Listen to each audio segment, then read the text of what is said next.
Welcome to another Wall Street Informer production on WSI TV.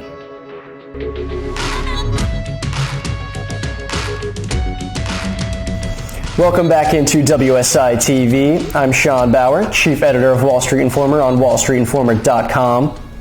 Now, although we make trading extremely easy here at Wall Street Informer, there are obviously several components that are going to go into any trade you ever make. Now, that's why we like to use a trader's checklist. It simply puts everything in our favor anytime we go against Wall Street. But we've learned that even the most experienced investors are leaving out one vital part of that trader's checklist, and it happens to be a date. Now, that's why the subject of today's WSI TV episode is the one date you need to know before you make any trade. Now, we're going to incorporate that into our checklist as we go, but let's start from the top. The first part of our four-step trading checklist is simply going to be picking out the ETF or stock that you want to trade, and of course, including the ticker code. Then you can quickly move on to number 2, which is establishing your entry point.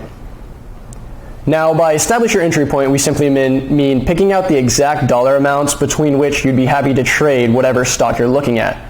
So if you want to buy stock ABC, you simply establish that you want to buy it between, let's say, $30 and $31. Now, setting those parameters helps you remove emotion from the equation, and as you know if you followed Wall Street Informer at all, emotion is evil when it comes to trading stocks. Now, don't worry if you have either a problem doing one of these first two steps, or if you don't know how to do it at all. That's something we teach in our Codebreaker course over at Wall Street Informer.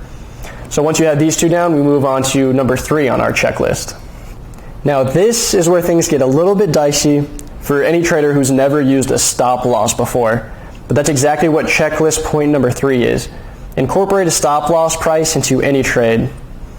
So for those of you who don't know, a stop loss is simply the price at which your trade will close out if the stock hits that price.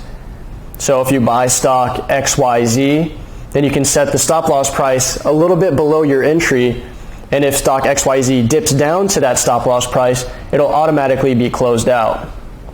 Now, do those steps exactly in reverse if you're short selling. But the point is, it removes emotion from the trade, which, as we just mentioned, is something you want to do anytime you go against Wall Street. And the stop loss is going to help you do that.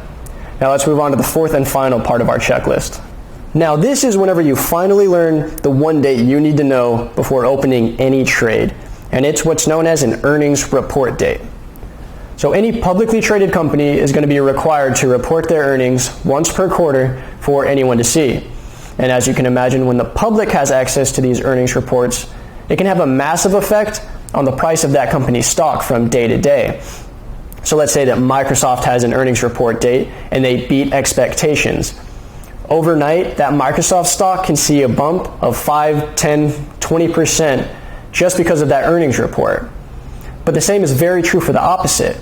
So if Microsoft has a disappointing earnings report where they don't beat expectations, the next day Microsoft stock can open 10 or 20% or even more down. Now, that's something that can really harm a position and harm your portfolio as a whole, which is why you need to know the earnings report dates before making any trade. Now, the other thing you need to know about these earnings report dates are that they don't all come out on the same day in each quarter.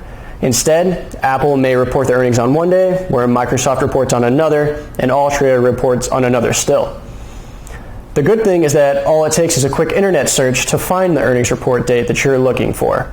So type in something like, when does Apple report earnings, into Google or Yahoo or whatever search engine you use, and it should come up as one of the top few results, and you'll know exactly whenever the company of the stock you're interested in buying is going to report their earnings.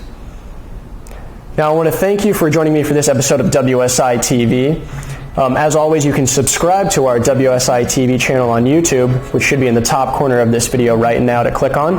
And when you do, you'll have early access to these WSI TV episodes as and when they come out. But once again, I want to thank you for joining me, and I'll speak to you next time.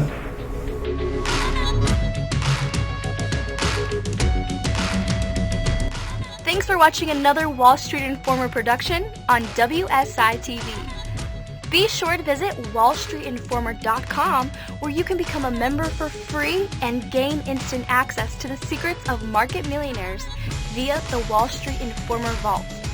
So go ahead and claim this gift for free now at wallstreetinformer.com.